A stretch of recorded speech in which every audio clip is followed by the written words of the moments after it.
Olá, galerinha do quarto ano, tudo bem com vocês? Vou deixar então aqui para vocês a nossa videoaula, né, de xadrez. O pessoal pode estar perguntando assim, tio, essa semana não era aula de robótica que o senhor estava fazendo, né? Cada semana um conteúdo, uma semana fazia robótica, outra semana fazia xadrez. O que aconteceu é o seguinte, a gente vai explicar para vocês. Nós acabamos o conteúdo da apostila 1 de robótica. E agora nós precisamos da apostila 2. Só que esse material ele vai chegar para vocês junto com o material do quarto bimestre. Quando for entregar então a apostilinha do quarto bimestre, a apostila 2 de robótica vai junto com vocês. Então o tio, é lógico, né, para que vocês não fiquem sem conteúdo, sem aula, o tio vai adiantar um pouquinho a aula de xadrez e depois, né, caso seja necessário, a gente alterna a aula, não tem problema nenhum, tá bom? E se precisa, a gente troca a aula de xadrez com robótica de novo. Vamos ver como é que vai ser o andamento das nossas aulas, certo? Então o tio vai corrigir primeiro a atividadezinha, o trabalho em grupo, né?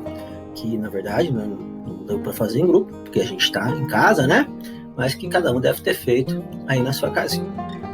Então o trabalho da semana passada, né? Tava falando sobre a planilha de xadrez. Aí o tio na apostila tem uma planilha de um jogo, né? Entre duas meninas, a Júlia e a Manuela. E que aqui foi anotado, e o tio, né, explicou um pouquinho para vocês, falando, né, que são os lances, né, isso aqui na verdade é o número do lance, é o primeiro lance, o segundo, o terceiro, o quarto, e aí tem do lado, né, de cada um, lembrando que o lance ele é composto por 2 jogadas, uma das peças brancas, outra das peças pretas. Nesse caso aqui, então, foi feita a planilhinha, e chegou ao final, né, a menina que estava jogando com as peças escuras, a Emanuela, ela deu um checkmate, então ela ganhou a partida. E em cima desta planilhinha a gente vai responder, analisando essa planilhinha, a gente vai responder algumas perguntas, né? Então, na página 44, tá falando, né? Pediu para fazer em dupla, mas eu disse que quem quisesse fazer em casa, né? Tivesse o tabuleirinho, fizesse em casa, não tem problema nenhum, reproduzisse a partida até que chegasse no final. No final, tá? Ela fica nesse posicionamento que está aqui nesse nosso diagrama. E aí, vamos responder então as perguntinhas. A primeira pergunta é, qual foi a jogadora que mais aplicou o cheque? Nesse caso, olhando para o diagrama, não tem como a gente dizer, né? Mas nós vamos lá para a planilha e vamos ver. O seguinte, cheque, o sinal, o símbolo do cheque é o mais na frente. Então, olhando aqui para as peças brancas, olha, nessa primeira parte da planilha aqui, ela não aplicou nenhum cheque. Olhando aqui na segunda parte, nós temos que ela aplicou um cheque. Já para jogadoras das peças escuras ou das peças pretas, nós temos aqui, não aplicou nenhum cheque, mas aqui na segunda parte a gente percebe que ela aplicou 1, 2, 3, 4 cheques, além do checkmate. Então a jogadora que aplicou mais cheque foi a jogadora das peças pretas, ou seja, a Emanuela, certo? Então a jogadora das peças escuras foi aquela que aplicou mais cheque. E aí pergunta também, por que alguns lances só aparece a anotação da casa? A gente sabe que quando aparece a anotação da casa é porque foi feita uma jogada, um lance de peão. O peão a gente não coloca a letrinha P, a gente coloca somente a casa para que ele foi, né? Porque ele andou. Geralmente no começo da partida a gente vai usar bastante o peão, então para ser mais rápido a gente já faz isso, né? Coloca somente a casa que ele andou. Na número 3, perguntou, por quais motivos as brancas levaram o checkmate? E aí o que acontece é o seguinte, pessoal, você pode ter respondido com outras palavrinhas, né? Não tem problema nenhum, se faltou alguma coisinha você completa, né? Mas, na verdade, foi que as peças brancas, né? A jogadora da peça branca deixou o rei muito exposto, tá? E não prestou a devida atenção nas ameaças. Então, o que aconteceu? O rei dela ficou muito aqui no meio, tá? Tem uma jogadinha que a gente vai falar um pouquinho sobre ela, que é o rock, né? Que é um movimento especial. Ele ajuda a fazer a defesa do rei, principalmente quando você joga o rei entre as torres, tem alguns peões aqui para defender, né? Mas o rei dela ficou muito exposto, tá? E aí ela não foi prestando atenção nas ameaças e acabou levando o checkmate. Nossa, que o checkmate foi dado até com o rei no meio, né? Posicionamento das peças dela, que também não ajudou, né? Por exemplo, se essa dama não tivesse aqui, ela podia ter escapado com o rei. Então tem outras coisas aqui que a gente pode analisar sobre essa partida. E aí, na número 4, pergunta se em vez da jogadora das peças pretas dar o checkmate com a dama, se ela jogasse o peão para casa F3, seria cheque ou checkmate e por quê? Então, pensamos assim, né? Essa dama ela vai continuar aqui na casa D5 E ela vai jogar esse peão, F3, né? E ela vai dar o cheque no rei.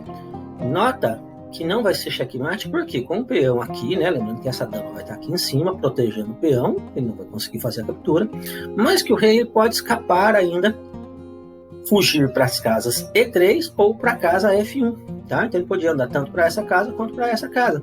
Ele não ficaria mais em xeque, então teria que ser realmente a jogada de dama. Na questão número 5, tá falando aqui, ó, do lance 20. Então a gente voltou, ainda não tá na parte do checkmate, tá? O que acontece? Depois desse lance, a jogadora vai fazer aqui, né? Capturar esse peão, vai dar um cheque no rei, né? Depois que ela capturar esse peão, o rei, ele só tem como escapar, tá? Porque aqui para cima ele não pode jogar, aqui não tem como jogar. Então aqui é o que a gente fala que o cheque ficou eminente. Por que ficou eminente? Porque ele não tem jogada, ele só tem uma jogada que seria, né, ele voltar aqui para casa E2 e depois ele leva o checkmate, tá? Agora, ainda falo aqui, no lance 20, a jogadora das peças brancas podia ter feito para evitar o checkmate e por quê? Então, nesse lance agora, tá? Seria a jogada das peças claras, ainda não é a vez da escura. O que ela poderia fazer, tá?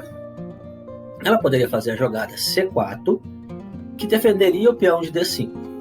Ou seja, jogar este peão aqui, ó, tá? E o que acontece? Aí, essa dama não ia querer capturar esse peão, né? E aí não ia dar o cheque do rei. E mesmo que falasse, tio, mas aí esse peão captura, você tem esse outro peão para capturar o rei. Então você estaria fazendo aqui uma defesa interessante. Ou até mesmo jogar o rei na casa G2. Seria esta casinha aqui. Por quê? Porque aí quando a dama viesse para dar o cheque, tá? Você teria algumas opções. Podemos fazer a cobertura, que é jogar essa dama aqui na casa F3, aí ela cobriria o rei, não deixaria você fazer o cheque, né? E aí se a pessoa não tirasse essa dama daqui, você poderia até capturar, né? Se a pessoa esquecesse a dama, ou até seria uma jogada interessante, dependendo para onde a pessoa tirasse, você poderia ir lá capturar a torre, mas tem que tomar cuidado com a outra torre também, né? E ele poderia fugir, né? Como a gente falou aqui, né? Fugir com o rei para uma dessas casas e aí não seria o checkmate mais. E pessoal, na página 45 ainda, né? Aqui tá falando uma partida miniatura. O que é uma partida miniatura? Aquela partida que dura de 7 a 13 lances. Então, aqui tem uma planilhinha que vai até 14 lances, né?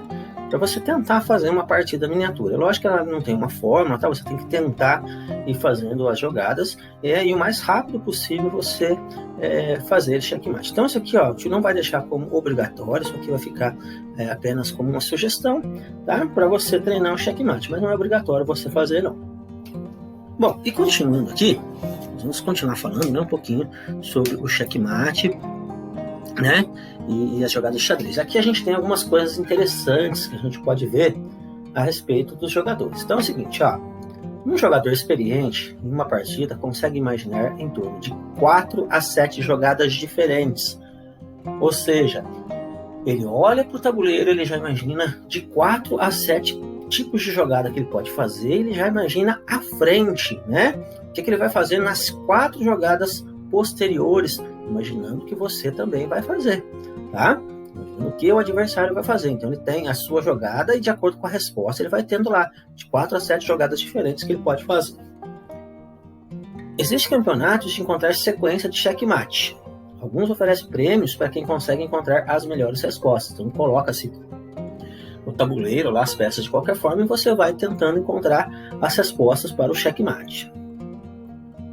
Quem presta atenção e observa todo o tabuleiro tem mais chance de encontrar o checkmate. Então a gente não pode ficar olhando, né, fixando-se apenas em uma peça. Eu quero dar o checkmate com a dama, mas de repente você tem uma torre, um bispo, um cavalo em uma posição melhor e ele consegue dar o checkmate. Você, por concentrar apenas na dama, você não vai conseguir, né, dar esse checkmate. Você perde a chance de dar um checkmate com outra peça porque você concentrou apenas em uma delas.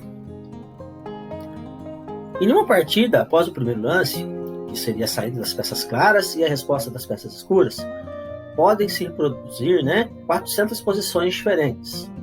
E após os 4 primeiros lances, esse número se eleva para 318 bilhões 978 milhões 564 mil. E após os 10 lances, o número de posições diferentes é de 169 octalhões, 518 septalhões, 829 sextilhões, 100 quinquilhões, 554 quadrilhões. E calculando, tá, a população da Terra em 5 bilhões de habitantes, se todos se ocupassem 24 horas por dia para compor essas posições, em média, uma posição por minuto levaria aproximadamente 64 trilhões e 500 bilhões de anos, há muito tempo, né? Então, o xadrez tem esses números interessantes. Então, por isso que não tem uma fórmula secreta para ganhar o xadrez. A gente tem que prestar atenção e estudar. Só assim a gente consegue, né, ficar bom no xadrez. Bem, pessoal, e uma coisa interessante também sobre o xadrez é que o xadrez, até um certo tempo atrás, era considerado um jogo apenas para homens. As mulheres não tinham muito interesse, né, nesse tipo de jogo. Por que será? Então, aqui está até falando, né? Você leu a história do homem que calculava, na qual é feita uma relação entre o jogo de xadrez e a estratégia de guerra. Sendo o xadrez um jogo de estratégias, quem você acha que atrai mais, o homem ou as mulheres? Então, geralmente, né, antigamente principalmente, não existia, né, soldados femininos. As mulheres, elas não tinham, né, elas não iam para a guerra, elas não eram policiais, elas, né, tinha essa coisa que era só coisa de homem. Antigamente tinha muito, né, isso só o homem que pode fazer. Por exemplo, o homem não pode usar cor de rosa, a mulher tem que usar cor de rosa, não pode usar azul, né, umas coisas bobas que, graças a Deus, com o tempo isso foi modificando, né. E o mais interessante, né? Então, por isso é que atraía mais os homens que as mulheres, né? Mas hoje em dia, né, a gente já sabe que não é assim. E interessante, como falou aqui, ó, a peça mais valiosa do xadrez é a dama, que é a única peça feminina do jogo, tá? E aqui tá pensando, o que você pensa a respeito disso? Eu penso porque todos temos, né, direitos iguais, e seja homem ou seja mulher, né? Todos têm a capacidade de fazer o mesmo serviço, né? E até para dizer a verdade, o Tio confessa, tem serviço aí, né, que o homem faz, mas que a mulher faz muito mais bem feito, né? Ela é muito mais caprichosa, geralmente, do que o homem, né? Então, pessoal, para a gente saber mais, né, que fala que a quantidade de xadristas homens é maior que as de mulheres, mas mesmo assim, há diversas mulheres campeãs de xadrez. A figura feminina no jogo de xadrez foi valorizada também pelo inglês Sir William Jones, no século XVIII, que compôs o poema da criação do jogo intitulado Caíssa, a deusa que ele inventou. Com base nesse poema, inventaram uma lenda da origem do jogo de xadrez, como se ele tivesse sido criado por essa deusa Caíssa. Então, já na página 48, nós temos aqui a lenda de Caíssa, tá? Que termina